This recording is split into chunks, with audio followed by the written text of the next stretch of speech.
Livre des Proverbes, chapitre 22. La réputation est préférable à de grandes richesses, et la grâce vaut mieux que l'argent et que l'or. Le riche et le pauvre se rencontrent, c'est l'Éternel qui les a fait l'un et l'autre. L'homme prudent voit le mal et se cache, mais les simples avancent et sont punis.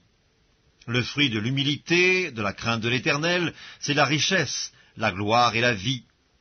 Des épines, des pièges sont sur la voie de l'homme pervers, celui qui garde son âme s'en éloigne.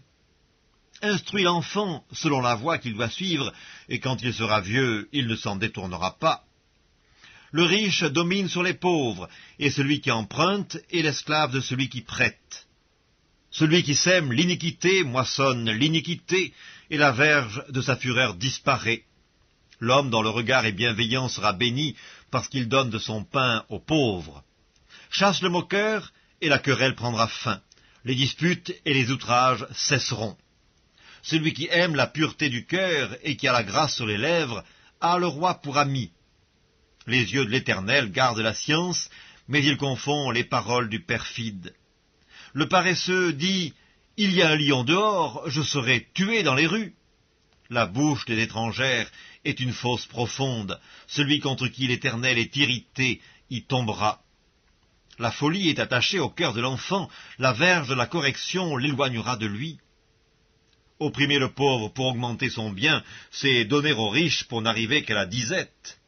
Prête l'oreille et écoute les paroles des sages, applique ton cœur à ma science, car il est bon que tu les gardes au-dedans de toi, et qu'elles soient toutes présentes sur tes lèvres, afin que ta confiance repose sur l'Éternel. Je veux t'instruire aujourd'hui, oui, toi.